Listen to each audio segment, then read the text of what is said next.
Okay అమ్మా. నువ్వు చెప్పడం మొదలెట్టి స్టార్ట్ చేయమను.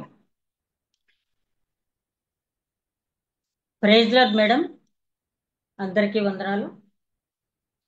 ఆ దేవదేవుడు మళ్ళీ మనకి తరుణం అనుగ్రహించినందుకు వందనాలు చెల్లించుకుంటూ మరొకసారి మనమంతా చేసి ఇదా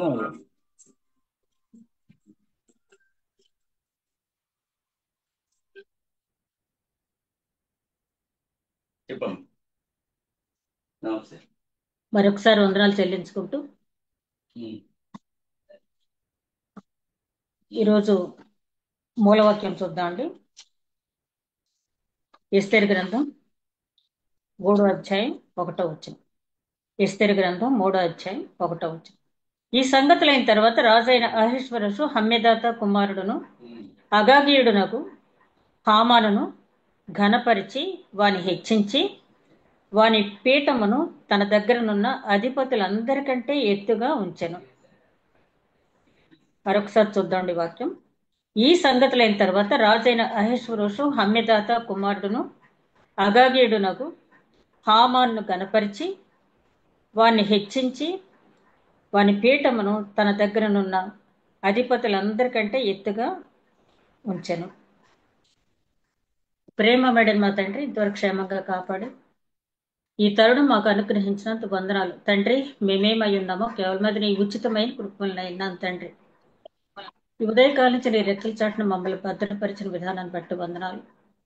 నిన్న నేడు నిరంతరం ఒకే రీతిగానైనా మమ్మల్ని కాపాడుతూ పోషిస్తున్న తండ్రి, నీకే వందనాలు. దయగల మా ప్రభు, ఇప్పుడు వాక్యం ధ్యానించబోతుంటున్నాం. నన్ను మరుగుపరిచి ఆధ్యాత్మిక సత్యములు మీరే వెల్లడి చేయమని ఎస్తేరు గ్రంథం అయినా మరి 5 వారముల నుంచి ధ్యానించుకునే కృప అనుగ్రహించినందుకు వందనాలు. దయగల మా ప్రభు, ఇదిగో తండ్రి, ఈ లాస్ట్ వీక్ కూడా నాయన మీరు నడిపించండి. దయమయ్య, మేమేమై ఉన్నామో కేవలం అది నీ ఉచితమైన కృపలను అన్నాను తండ్రి. కార్యాంతం నేను బహుగా స్థుతించిన భాగ్యం దయచేయమని, ఏ విధమైనటువంటి ఆటంకం లేకుండా కాపాడమని మా ప్రభువును నీ ప్రియ కుమారుడని యేసుక్రీస్తు ద్వారా వేడుకొంచున్నాం తండ్రి. ఆమేన్. మరొకసారి అందరికీ వందనాలండి. ఈరోజు మనం ఎస్తేరు గ్రంథంలో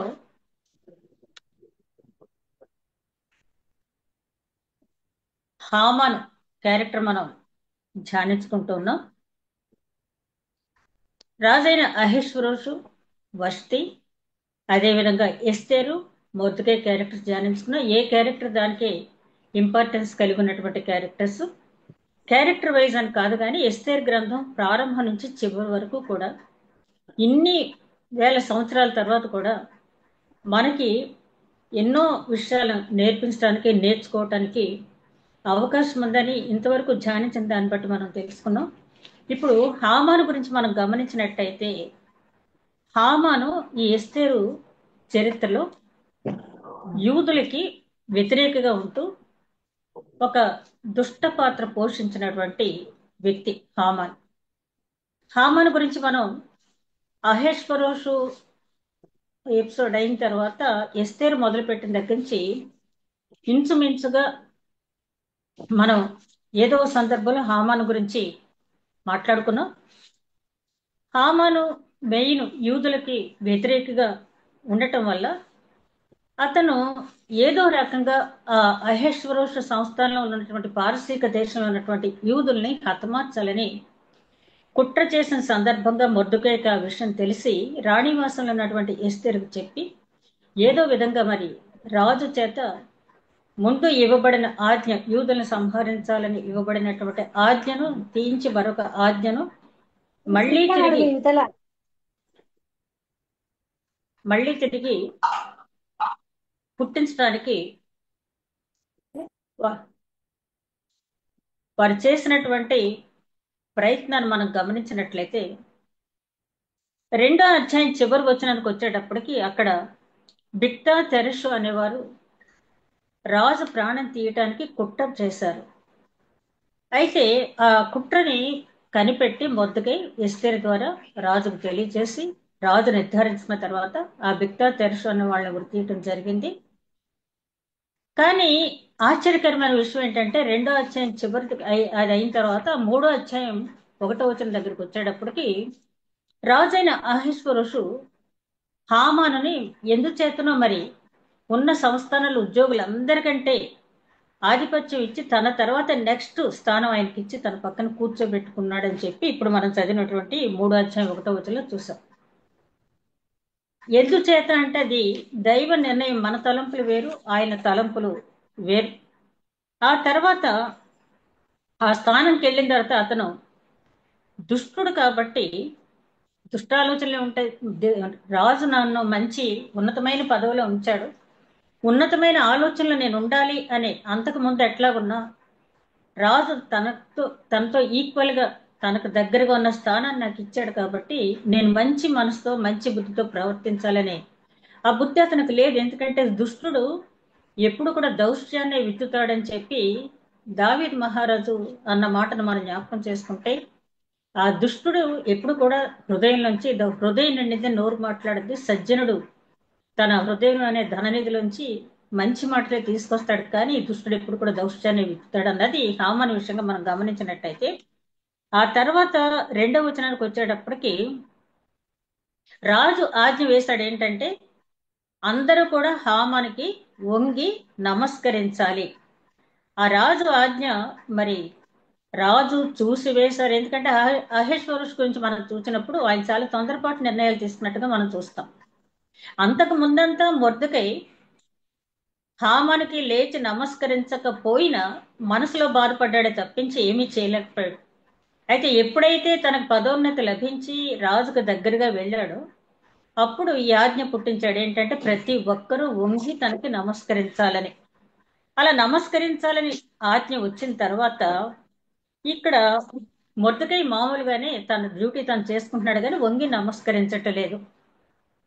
సరే, హామాను కూడా పెద్దగా పట్టించుకోలేదు, కానీ ఎప్పుడు కూడా చాడీలు చెప్పే బ్యాచ్ ఉంటుంది కాబట్టి వాళ్ళు ఏం చేశారంటే ఇదిగో మొర్దెకై రాజాజ్ఞ వచ్చింది కదా, ఎందుకు నువ్వు మోకరించట్లేదు, హామాను వచ్చినప్పుడు నువ్వు ఎందుకు వంగి నమస్కరించట్లేదు అని చెప్పి అడగటం మొదలుపెట్టినప్పుడు అప్పుడు మొర్దెకై చెప్పాడు, నేను యూదుడను కాబట్టి నేను వంగి నమస్కరించను అని చెప్పి. ఈ మాట కూడా కొంతమంది యూదులైనంత మాత్రాన నమస్కరించరా అంటే దీనికి కొన్ని కారణాలు ఉంటాయి. అబ్రహాము తన భార్యకి సమాధి స్థలం కొనేటప్పుడు ఆ ఊరి గవిని పెద్దల దగ్గర సాష్టాంగ పడలేదా?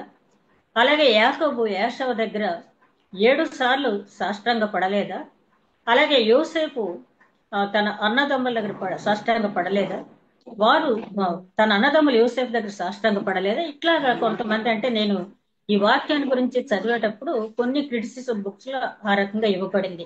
అయితే అది రక్త సంబంధం, పైగా వాళ్ళంతా కూడా దైవ సంబంధమైనటువంటి వ్యక్తులు. ఈ హామాను దైవ వ్యతిరేకమైన వ్యక్తి. మొర్దెకై యూదుడు కాబట్టి అతను నమస్కరించలేదు, అది అతనికి వ్యక్తిగతం. అయితే వీళ్ళు విన్నవాళ్ళు వదిలిపెట్టకుండా మళ్ళీ వెళ్ళి ఏమైనా సరే నువ్వు అతను అంతు తేల్చాల్సిందే, నేను యూదుడను కాబట్టి నేను నమస్కరించను అని చెప్పి అంటున్నాడని చెప్పి మళ్ళీ చెప్పనే జరిగింది.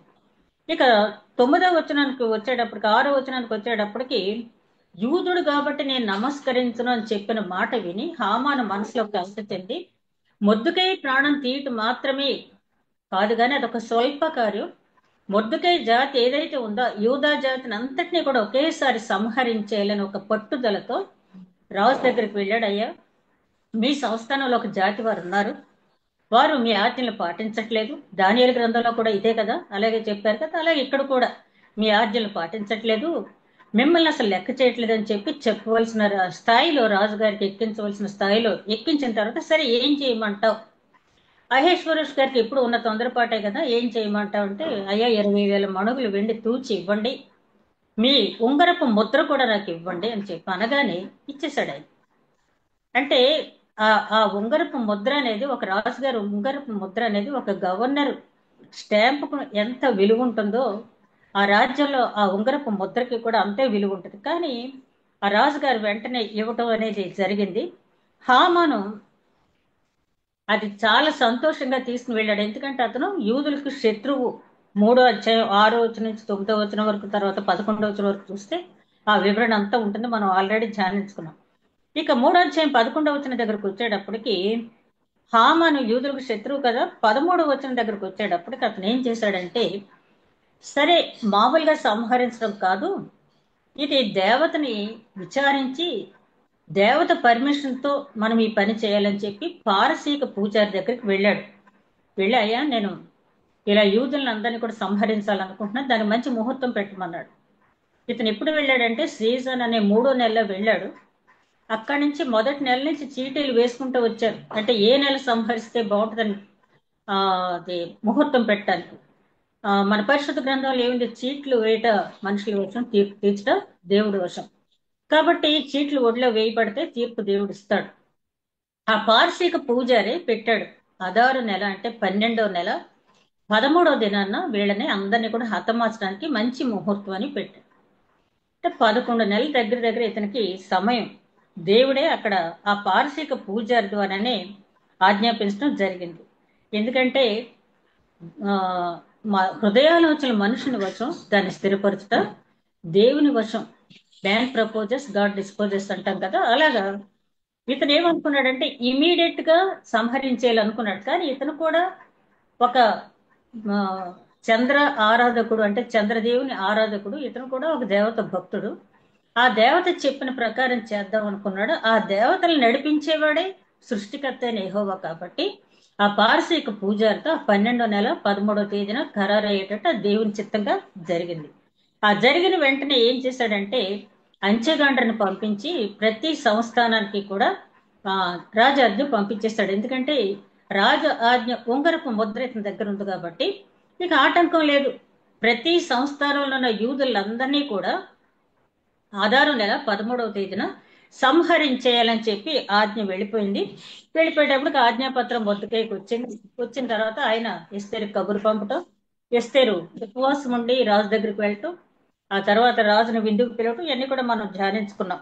ఆ తర్వాత 3 అధ్యాయం 15కు వచ్చేటప్పటికి ఇతను రాజుతో విందుకు కూర్చున్నాడంట. ఒక పక్కన 20,000 మణుగుల వెండి తీసుకున్నాడు. ముందేం చేశాడు, ఒక దుష్ట ఆలోచన చేసి ఒక జాతిని నిర్మూలన చేయాలనుకున్నది మొట్టమొదటి దుష్ట ఆలోచన. రెండోది 20,000 మణుగులు వెండి తీసుకోవడం అనేది సామాన్యమైనటువంటి విషయం కాదు. ఎలా మళ్ళీ ఖజానాకు అతను ఇస్తాడన్న వివరాలు ఏమి కూడా లేవు. అందుకనే పెద్దలు అంటారు, ఒక వ్యక్తి క్యారెక్టర్ మనం చూడాలంటే అతనికి పదవి కానీ, పదవితో పాటు ఇంకా అమౌంట్ కానీ బాగా ఇచ్చి చూసినప్పుడు అతని క్యారెక్టర్, అసలు క్యారెక్టర్ ఏంటనేది బయటపడద్దని. అలాగే ఇక్కడ ఆ హామానికి మంచి పదవి వచ్చింది, దాంతో పాటు డబ్బు కూడా వచ్చింది. కాబట్టి అతని క్యారెక్టర్ ఏంటన్నది ఒక్కొక్క మెట్టు ఇక్కడ కనపడుతుంది. యూదుల్ని సంహరించమని ఆజ్ఞ జారీ చేసేసాడు. అది తెలిసి యూదులంతా కూడా కలవరం చెంది ఉపవాసాలు చేస్తూ కన్నీరు కారుస్తూ ఉంటే ఇతను వచ్చి రాజుగారితో విందులో కూర్చున్నాడు. అంటే యాక్చువల్గా జరిగింది ఏంటంటే రాజుకి అసలు ఏమి ఆజ్ఞ ఇచ్చాడో కూడా తెలియదు. ఎందుకంటే ఉంగరపు ముద్ర హామానికి ఇచ్చేశాడు కాబట్టి అక్కడ ఏం జరిగిందనేది అతనికి తెలియదు. ఇతనికి ఎప్పుడు కూడా విందులు వినోదాలు ఎస్తేరు గ్రంథంలో చూస్తే దాదాపు 7 సార్లు 9 సార్లు పైన విందులో ఉన్నట్టుగా మనం చూస్తాం. ఆ దుష్టుడైనటువంటి హామాన్తో విందుకు కూర్చున్నాడు. ఇక్కడ మనం గమనించాల్సిన విషయం ఏంటంటే ఎందుకు హామాన్ని దేవుడు హెచ్చించాడు, దుష్టుడైన హామాన్ని ఎందుకు హెచ్చించాడంటే ఆ దుష్టుడైన హామాను రాజు సన్నిధికి వెళ్ళాలి, రాజు చేత రాజుకు తెలియకుండానే ఒక ఆజ్ఞ జారీ చేయించాలి, దాని ఫలితం అతడు అనుభవించాలి. ఇవంతా కూడా దేవుని ప్రణాళిక. ఇంకా ముందు ముందు చాలా ఉంది మనం చూసినట్టయితే. ఆ తర్వాత 5వ అధ్యాయం 6వ వచనంలో ఎస్తేరు విందుకు పిలిచింది. ఎస్తేరు విందుకు పిలిచిన తర్వాత మొట్టమొదటి రోజు వెళ్ళాక రాజును అడుగుద్ది. అదే మొట్టమొదటి రోజు విందుకి ఆహ్వానించినప్పుడు, రాజా మీతో పాటు హామాను కూడా తీసుకురండి, మీ ఇద్దరే రండి విందుకని అడుగుద్ది. రాజుగారు అప్పటికే ఆశ్చర్యపోతారు. 4వ అధ్యాయంలో మనం ధ్యానించుకున్నాం, ఏంటి ప్రాణాంతకమైన నిర్ణయం తీసుకుందో, ఒకవేళ నేను ఆ బంగారపు కొన చూపించకపోయినట్టయితే ఈమె ప్రాణం పోయేది కదా, ప్రాణాన్ని పణంగా పెట్టి ఈ విందుకు ఎందుకు ఆహ్వానించింది అనే మనసులో ఉంది. కానీ సరే రాణి గారు రమ్మన్నారు కదా అని హామాను తీసుకుని, ఆవిడ చెప్పింది పైగా హామాను కూడా మీరు చెప్పినట్లు చెయ్యాలని త్వర పెట్టండి అని చెప్పింది. త్వరగా హామాను తీసుకుని విందుకు వచ్చారు. మొదటి రోజు విందు అయిపోయింది. ఏంటి చెప్పు నీ కోరిక అన్నప్పుడు, 2వ రోజు కూడా మీరు ఇట్లాగే రండి అని చెప్పింది. సరే 2వ రోజు కూడా వస్తామని చెప్పి వెళ్ళిపోయారు. వెళ్ళిన తర్వాత అక్కడ జరిగింది ఏంటంటే 5వ అధ్యాయం 9వ వచనంలో చాలా మానసోల్లాసంతో, ఎక్కడ లేని ఆనందంతో ఇంటికి వెళ్ళాడంట హామాన్. ఎక్కడ లేని ఆనందంతో ఇంటికి బయలుదేరాడు. ఎందుకు? రాణి గారు విందుకు పిలవటమే కాకుండా తనతో పాటు రాజుగారితో పిలవటమే కాకుండా ఒక రోజు కాకుండా రెండో రోజు కూడా మమ్మల్ని ఇద్దరినే రమ్మంది. అంటే ఎస్తేరు నన్ను రాజుగారితో సమానంగా చూస్తుంది అని చెప్పి చాలా సంతోషంగా బయటకు వచ్చాడంట. వచ్చేటప్పటికి యాజ్ యూజువల్ గా మొద్దుకే లేవలేదు, నమస్కరించలేదు. అయినా కోపాన్ని అణుచుకున్నాడు. ఇంటికి వెళ్ళాడు. ఇంటికి వెళ్ళిన తర్వాత ఏం చేశాడంటే భార్య స్నేహితులు అక్కడ ఇంటి దగ్గర ఉంటే తన ఆ, చాలా ముందు గొప్పలు చెప్పుకున్నాడు. ఏంటంటే నాకున్న సంతానాన్ని బట్టి, నాకున్న ఐశ్వర్యాన్ని బట్టి, నా కీర్తి ప్రతిష్టలు బట్టి ఆ రాజుగారు నన్ను ఎంతో మెచ్చుకున్నారు. అసలు ఇవాళ నేను ఎంత ఆనందం పొందానంటే జీవితంలో చాలా ఆనందం నాకు అని చెప్పి, మన భాషలో చెప్పాలంటే పానకంలో పుడకలాగా అన్న మాట లాగా చెప్పాడు. ఏంటంటే నా ఈ ఆనందాన్ని చెడగొట్టే ఒక సంఘటన జరిగింది. ఏంటంటే ఆ మొద్దుకే మళ్ళీ లేవలేదు, నాకు నమస్కరించలేదని చెప్పాడు. సాధారణంగా భార్య అనేది ఏం చెప్పాలి? పోనిద్దు, రాజుగారు విందుకు పిలిచారు, నువ్వు ఊహించిన పదవి వచ్చింది, ఆ యూదుల్ని సర్వనాశనం చేయడానికి నీకు ఆర్డర్ కూడా వచ్చేసింది, ఆ మొద్దుకే యూదుడే కాబట్టి అతను పోతాడు, ఎందుకు అతనితో నీకు, వదిలే అని చెప్పాలి. కానీ ఈ దుష్టురాలు ఏం చెప్పిందంటే, ఆ స్నేహితులు ఈ దుష్టురాలు కలిసి, జరేషు ఆమె పేరు, ఈ దుష్టురాలు అనే పదం కంటే కూడా ఎక్కువే ఉపయోగించవచ్చు ఇలాంటి స్త్రీ గురించి. ఏం చెప్పిందంటే, ఓహో అలాగా, ఒక పని చెయ్యి, నీకు అంత ఆటంకంగా ఉన్నాడు అతను, అయితే నువ్వేం చేస్తావంటే ఒక 50 మూరల ఎత్తు ఉరికొయ్యి చేయించు, రాజుగారితో చెప్పి దాని మీద ఉరి చేయించేద్దుగాని అని చెప్పి సరే, వీళ్ళ కుట్రలు ఇలా ఉన్నాయి, దేవుని ఆలోచనలు మరో విధంగా ఉన్నాయి. దేవుని ఆలోచనలు ఏంటంటే 6వ అధ్యాయం మొదటికి వచ్చినానికి వచ్చేటప్పటికి అక్కడ రాజుగారికి నిద్ర పట్టలేదు. ఆ నిద్ర పట్టకుండా చేసింది దేవుడే. నిద్ర పట్టలేదు. నిద్ర పట్టకపోయేటప్పటికి నిద్రపోవటానికి ఇంకేదైనా చేయొచ్చు, కానీ ఆయన ఏం చేశాడు? దేవుడు ప్రేరేపణతో ఆయన ఏం చేశాడంటే, నాకు నిద్ర పట్టట్లేదు, ఆ క్రానికల్స్, అదే మాదీయ పార్శిక రాజుల వృత్తాంతాలు, దినచర్యలు రాసిన గ్రంథం ఉంటుంది కదా, అదొకసారి తీయండి అని చెప్పన్నాడు. తీసిన తర్వాత అలా చదువుతూ ఉంటే ఈ బిక్తా తెరసు చేసినటువంటి కుట్రను చెప్పి రాజుగారి ప్రాణం కాపాడింది మొర్దుకే అని అక్కడ వ్రాయబడి ఉంది. వ్రాయబడి ఉన్నప్పుడు అప్పుడు రాజుగారు పిలిచి అక్కడ ఉన్న వాళ్ళని అడిగారు, ఏంటి మరి మొర్దుకేని ఏమైనా సన్మానించామా, మనం ఏమన్నా అతనికి ఏమన్నా ఉపకారం చేసామంటే లేదు ప్రభు అని చెప్పారు. సరే, ఇతనికి మంచి సన్మానం చెయ్యాలి, అక్కడ ఎవరున్నారో చూడండి అన్నారు. ఈ లోపల ఆ ప్రాంగణంలో హామాన్ వచ్చి అటు ఇటు తచ్చట్లాడతారు. ఎవరున్నారంటే, హామాన్ అండి, మీకు మీ దర్శనం కోసం వచ్చాడనేటప్పటికి సరే రమ్మని అన్నారు. వచ్చిన తర్వాత రాజుగారు ఏమంటాడంటే, మరి రాజు ఘనపరిచిన వ్యక్తి ఏ రకంగా సన్మానింపబడాలి అంటే, హామాన్ మనసులో అనుకున్నాడు, ఇది నన్ను కాకపోతే ఎవరిని సన్మానిస్తాడని, ఈ విధంగా రాజకిరీటం పెట్టాలి, వస్త్రాలు ధరింప చేయాలి, గుర్రం మీద ఊరేగించాలి, అన్నీ చెప్తాడు. అయితే నువ్వు చెప్పినవన్నీ వెళ్ళి మొర్దుకైకి చెయ్యి అంటాడు. ఇక గొంతుకులో పచ్చి వెలక్కాయ పడినట్టు అయింది, కానీ రాజుగారి దగ్గర ఏమీ మాట్లాడలేనటువంటి పరిస్థితి. పొద్దుకాయ దగ్గరకు వెళ్ళాడు, గుర్రం ఎక్కించాడు, కిరీటం పెట్టాడు, వస్త్రాలు కట్టించాడు, గుర్రం ఎక్కించాడు.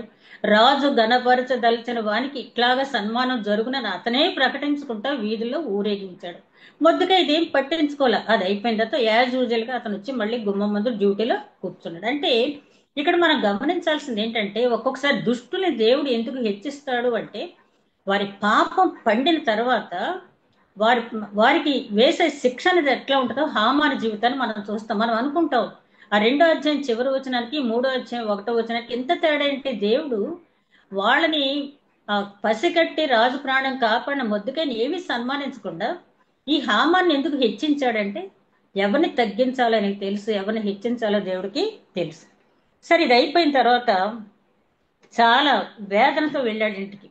వేదంతో వెళ్ళి ఇలా జరిగింది, నా చేతులతో, నా నోటితో చెప్తూ, నా చేతులతో అతని కిరీటం పెట్టి రాజు గుర్రం మీద ఎక్కించి ఊరేగించాల్సి వచ్చింది అని చెప్పి తల కప్పుకుని వెళ్ళాడంటే ఇంటికి. తల మీద వస్త్రం వేసుకుని వెళ్ళాడు అంటారు కదా, అలా తల మీద వస్త్రం వేసుకుని వెళ్ళాడు. వెళ్తే ఏం జరిగిందంటే చెప్తే అప్పుడు ఆ భార్య దగ్గర స్నేహితులు కాకుండా జ్ఞానులు ఉన్నారంట ఈ టైంలో.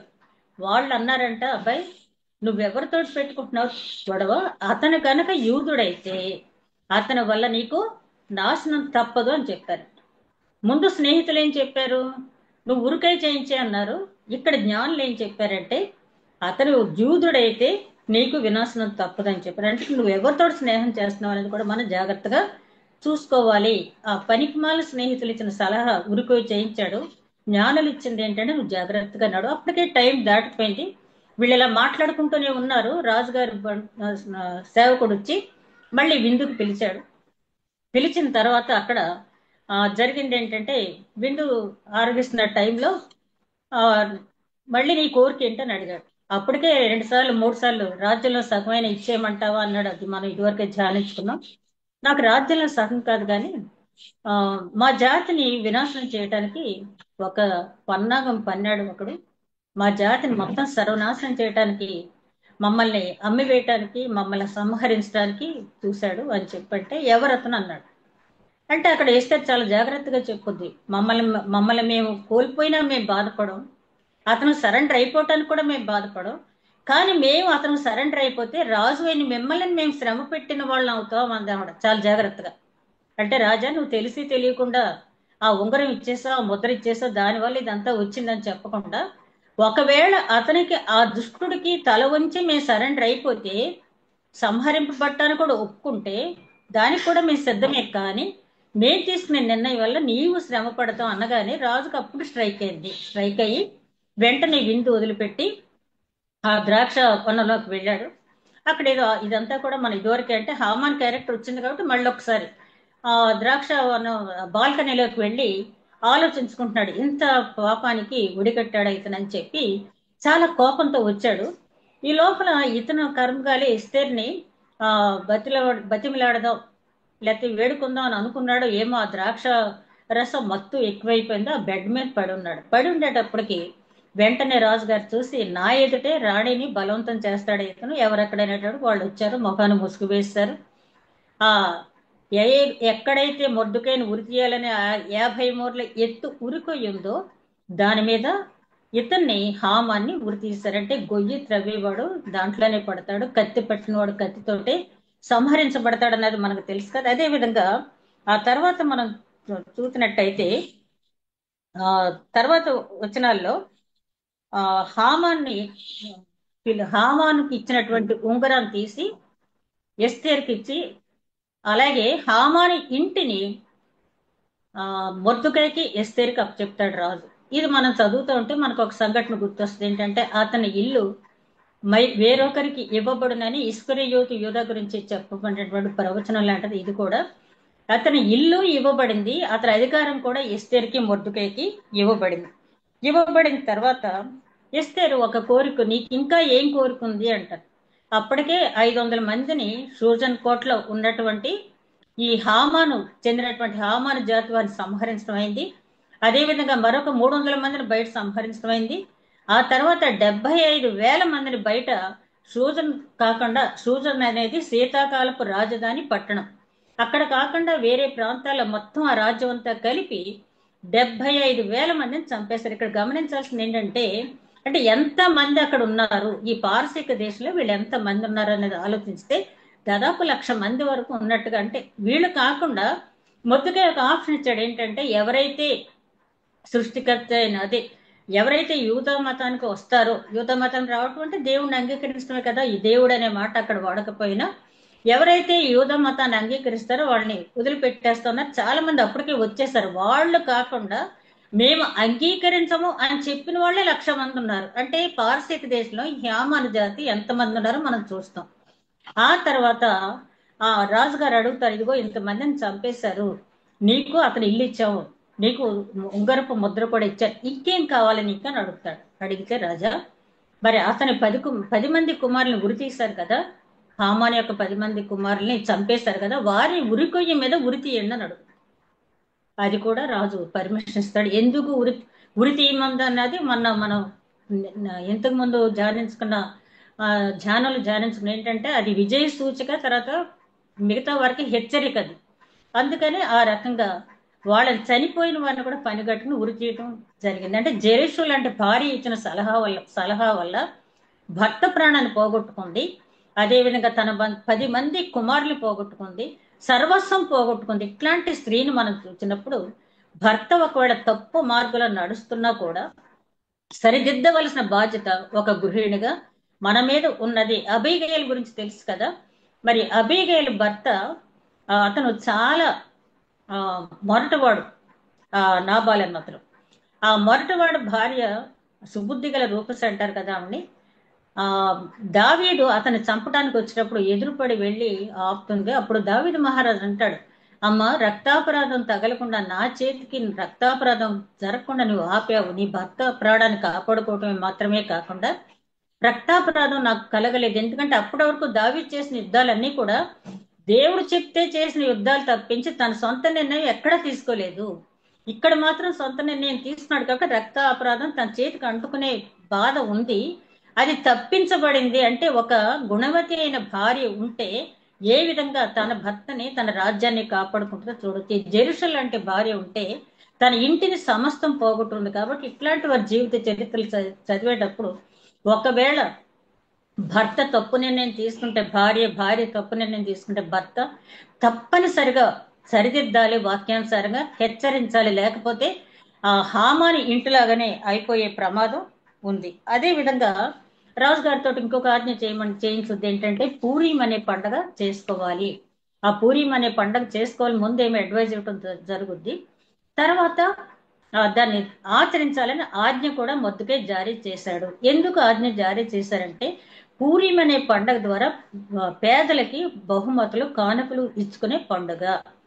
రెండోది ఏంటంటే ఒక దుష్టుడైనటువంటి హామాను సంహరింపబడ్డాడు అని చెప్పి ఆ పండగ చేసుకునేటప్పుడు యూదులు గుర్తు చేసుకుంటూ ఒక దుష్టుణ్ణి దేవుని బిడ్డల పక్షాన ఉండి ఎట్లాగా సంహరింప చేశాడో అనేది జనులు జ్ఞాపకం చేసుకుంటే నా పండగ, ప్రతి పండగ వెనుక ఒక చరిత్ర అనేది ఉంటుంది. అది ఆ రకంగా జరిగింది. అయితే ఇక్కడ మనకి ఒక డౌట్ రావచ్చు, అసలు హామానికి మొర్దుకైకి ఎంత విరోధం ఎందుకు? హామానికి మొర్దుకైకి ఎంత విరోధం ఎందుకని మనం ఆలోచించినట్టయితే 3వ అధ్యాయం 1వ వచనం మనం చదివినప్పుడు ఆ సంగతులైన తర్వాత రాజైన అహేశ్వరోషు హమ్మెదాత కుమారుడగు అగాగీయుడునగు హామానును. అగాగీయుడు అంటే వీళ్ళని అమాలయకులు అనే జాతి దైవ వ్యతిరేకమైన జాతి. ఇతను అమాలయకుడే కాకుండా అగాగీయుడు. ఈ అమాలయకుల గురించి మనం చూసినప్పుడు ఆదికాండం 14వ అధ్యాయం 7వ వచనంలో చూస్తాం ఈ అమాలయకుల్ని. అక్కడ అబ్రహాం జయించినటువంటి రాజుల జాబితాల్లో ఈ అమాలయకులు కూడా ఉంటారు.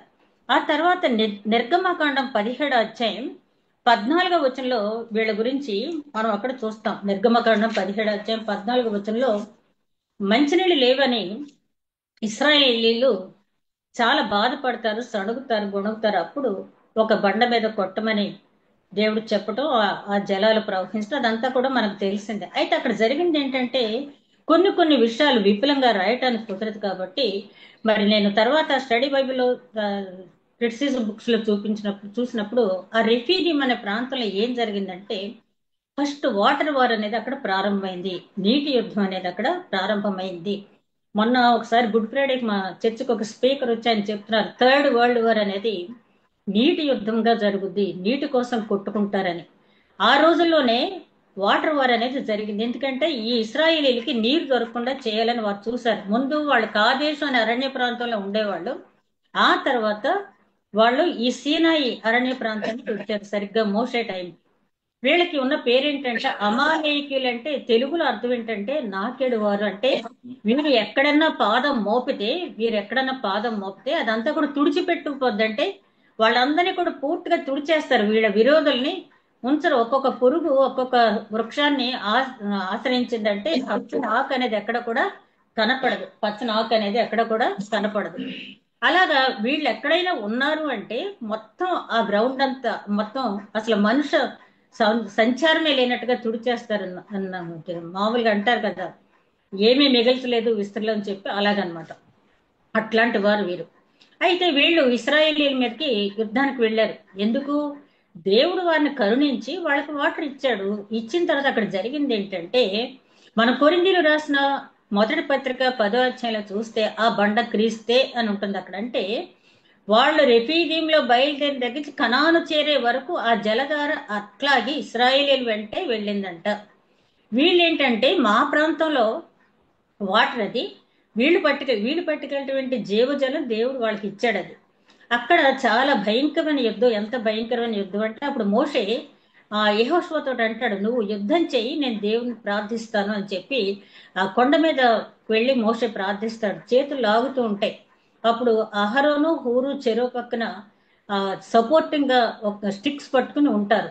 అయితే చేతులు లాగేటప్పుడు ఎప్పుడైతే మోషే కిందకి చేతులు దించుతాడో అమాలేకీయులకు విజయం కలుగుద్ది. మోషే చేతులు పైకెత్తి ప్రార్థించినప్పుడు అది ఇశ్రాయేలీయులకు విజయం కలుగుద్ది. అప్పుడు హూరు అహరోను ఆలోచించి ఏం చేస్తారంటే ఒక పెద్ద రాయి తీసుకొచ్చి దాని మీద మోషేని కూర్చోబెట్టి ఆ రెండు చేతులకి వాళ్ళు సపోర్ట్ ఇవ్వడం జరిగింది. ఆ యుద్ధంలో ఇశ్రాయేలీలు అమాలేకీయులు జయించడం జరిగింది. అప్పుడు వాళ్ళకి దేవుడిచ్చిన ఆజ్ఞ ఏంటంటే నిర్గమకాండం 17వ అధ్యాయం 14వ వచనం నుంచి మనం గమనించినట్టయితే, అప్పుడు యెహోవా మోషేతో ఇట్లా నేను అమాలేకీయుల పేరు ఆకాశంలో ఉండకుండా బొత్తిగా తుడిచివేయుదును కనుక జ్ఞాపకార్థంగా గ్రంథంలో దీనిని వ్రాసి యెహోషువకు వినిపించుము. అంటే దేవుడు ఎంత గట్టి శాసనం చేశాడంటే అమాలేకీయుల గురించి, వీళ్ళ పేరు అనేది కనపడకూడదు, అసలు ఆకాశం క్రింద కనపడకూడదు, భూమి మీద అనలేదు దేవుడు, అక్కడ ఆకాశం క్రింద వీళ్ళ పేరు నేను తుడిచిపెట్టేస్తాను. అంటే ఒక సముద్ర ప్రాంతంలో కానీ భూగర్భంలో కానీ లేకపోతే మరెక్కడా కూడా వీళ్ళు కనపడకూడదు, దేవుని ఆజ్ఞది అని చెప్పి మోషేతో అంటాడు, దీన్ని జ్ఞాపకార్థ గ్రంథంలో రాసి అది యెహోషువకు వినిపించుము.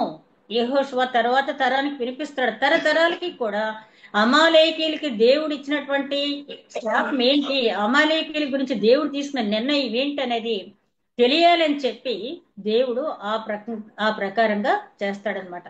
చేసిన తర్వాత క్రింద వచనాల్లో మనం గమనించినట్లయితే, ఆకాశం నుండి బొత్తిగా తుడిచివేయుదును కనుక జ్ఞాపకార్థంగా గ్రంథంలో దీన్ని వ్రాసి యెహోషువకు వినిపించము. తరువాత మోషే ఒక బలిపీఠమును కట్టి దానికి యెహోవా నిస్సి అని పేరు పెట్టి, అమాలేకులు తమ చేతిని యెహోవా సింహాసనము విరోధంగా ఎత్తిరి గనక యెహోవాకు అమాలేకీయులతో తరతరం వరకు యుద్ధమనెను.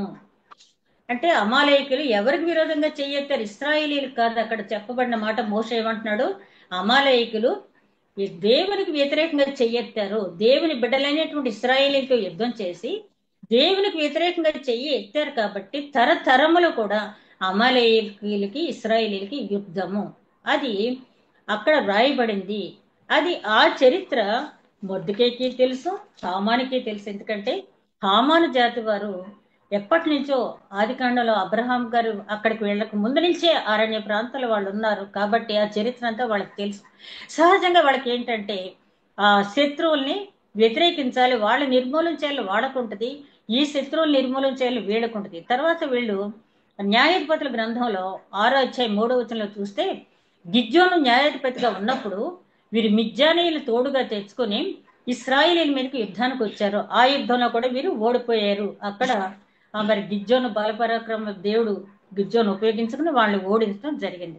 అదేవిధంగా అగాగీయుడు అంటే అక్కడ ఏంటంటే అగగు అనేది ఒక బిరుదు, అమాలేకీయుల రాజుకిచ్చే ఇవ్వబడే బిరుదు.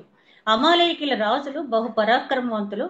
అందులో ఇద్దరు రాజులు ఇంకా పరాక్రమవంతులంట. ఆ ఇద్దరు రాజుల్లో రెండవ రాజు వంశానికి చెందినవాడు హామాను. అగాగీయుడు అంటే అగగు అనే రాజు సంతతికి చెందినవాడు ఇతను. కాబట్టి అసలు అమాలేకీయులే చాలా బలవంతులు, దేహదార్ఢ్యం కలిగిన వాళ్ళు, పట్టుదల కలిగిన వాళ్ళు, యుద్ధ శౌర్యం కలిగిన వాళ్ళు. మరి మోషే అంతటి వాడి అంత ప్రార్థన చేసి యెహోషువ స్వయంగా యుద్ధ రంగంలో దిగి ఆ సాయంకాలం వరకు వాళ్ళతో యుద్ధం చేయవలసి వచ్చిందంటే వాళ్ళు మామూలు సైన్యం కాదు. అయితే ఎంత బల శౌర్యాలు ఉన్నా కూడా అది దైవపరమైనటువంటి బలం కాకపోతే, దైవ శక్తి కాకపోతే, దైవ శక్తి ముందు ఈ లోక సంబంధమైన శక్తి ఇప్పుడు కూడా ఓడిపోవలసిందే. అదే ఇక్కడ మనం నేర్చుకోవాల్సింది. ఇక్కడ హామాను చరిత్రలో చూసినట్టయితే ఇతడు చాలా బల పరాక్రమలు కలిగిన వాడు, ఒక రాజ వంశానికి రాజ సంతతికి చెందినవాడు. అయినప్పటికీ కూడా ఇతనికి ఉన్న మైనస్ పాయింట్ అంటే వీళ్ళు దైవ వ్యతిరేకులైనటువంటి జనులు. కాబట్టి మొర్దెకైకి ఆ చరిత్ర అంతా తెలుసు అమాలేకీయుల గురించి. యెహోవా దేవుడు మోషే చేత జ్ఞాపకార్థ గ్రంథంలో వ్రాయించి యెహోషువ చేత చదివించి యెహోషువ తర్వాత తరతరాలకి అందించినటువంటి చరిత్ర. మొర్దెకై లాంటి ఆ పండితుడికి తెలియకుండా ఉండదు, అదేవిధంగా హామాల్ వాడికి తెలియకుండా ఉండదు. కాబట్టి వీరిద్దరికి అక్కడ ఏదో మోకరించలేదు కాబట్టి నేను సంహరించాలని హామాను గాని, ఇతడు కేవలం నేను యూదుణ్ణి కాబట్టి నేను మోకరించని మొద్దుకే గాని కాదు. వీళ్ళిద్దరికి ఉన్న పగ ఏంటంటే ఆ జాతిని నిర్వీర్యం చేయాలని మొద్దుకైకి, ఈ జాతి నిర్వీర్యం చేయాలని హామానికి ఉంది. అయితే మొద్దుకై చూసినట్టయితే చాలా కన్సిడర్ చేశాడు, ఎవరైతే యూదా మతంలోకి వస్తారో వాళ్ళు వదిలిపెట్టాడు. అలాగే హామాను ఎక్కడైతే యుద్ధాలు చేశాడు అక్కడంతా కూడా కొల్ల సొమ్ము తీసుకున్నాడు, స్త్రీలని పిల్లల్ని కూడా ఏడిపించినట్టుగా అతని చరిత్రలో ఉంది. ఇక్కడ మన పరిశుద్ధ గ్రంథంలో అన్ని వివరాలు రాయబడలేదు. చాలా క్రూరుడు ఇతను. కానీ మొర్దెకై మాత్రం అలా చేయలేదు, కొల్ల సొమ్ము తీసుకోలేదు, స్త్రీలని పిల్లల్ని హింసించలేదు. ఎవరైతే దైవ శక్తిని ఆశ్రయిస్తారో వారిని నేను క్షమిస్తాను అన్నాడు మొర్దెకై. కాబట్టి ఇక్కడ మనం చూడవలసింది ఏంటంటే యమాలయకుల చరిత్ర గురించి సంఖ్యాకాండ 24 వచనంలో కూడా చూడవచ్చు. అక్కడ బాలాకు అనే ఒక వ్యక్తి బిలాం అనే ప్రవక్తను తీసుకొచ్చి ఇస్రాయిల్ని శపించమని తీసుకొస్తే ముందు రానంటాడు, 2 సార్లు రానంటాడు. ఆ తర్వాత 3వసారి అంటాడు దేవుడు ఏం చెప్తాడో చూస్తానంటే లాగుతుంది. అతను ఇచ్చే డబ్బు చాలా ఎక్కువ మొత్తంలో ఉంది, ఆ రాజు ఇచ్చే డబ్బు చాలా ఎక్కువగా ఉంది, దాన్ని కాదనలేడు. అటు దేవుడు ఆజ్ఞని తిరస్కరించలేడు. అందుకనే లోకంతో స్నేహం దేవునితో వైరమని మీరు ఎరుగురా అంటాడు పౌలు గారు. Either this or that. నువ్వు లోకాన్ని స్నేహిస్తే లోకంతో ఉండు, దేవుడు కావాలనుకుంటే దేవుడితో ఉండు. నేను లోకాన్ని ఒక భుజం మీద మూటలో వేసుకుంటాను, దైవశక్తి నన్ను నడిపించాలంటే అది అయ్యే పని కాదు. అక్కడ బిలాం ఏం చేశాడంటే నేను మరి ఏం చేయలేను, సరే అక్కడికి వచ్చిన తర్వాత ఏం చేద్దాం, దేవుడు అంటాడు నువ్వు వెళ్ళు, నేనేం పలకమంటే అది నువ్వు పలుకని చెప్తాడు. ఆ మాటే ఆ రాజుతో చెప్తాడు బిలాము, సరే రా, ఏం దేవుడు చెప్తే అదే మాట్లాడదు కానీ నువ్వు రమ్మనేటప్పటికి బిలాము అక్కడికి వెళ్ళి ఇస్రాయేల్ని దీవిస్తాడు. ఇస్రాయేల్ దీవించడం మొదలు పెడతాడు. అదేంటి, నేనేమో ఇస్రాయేల్ శపించమని తీసుకొస్తే నువ్వేంటి ఇస్రాయేల్ దీవిస్తావు అంటాడు ఆ రాజు, బారాక్ అనే రాజు.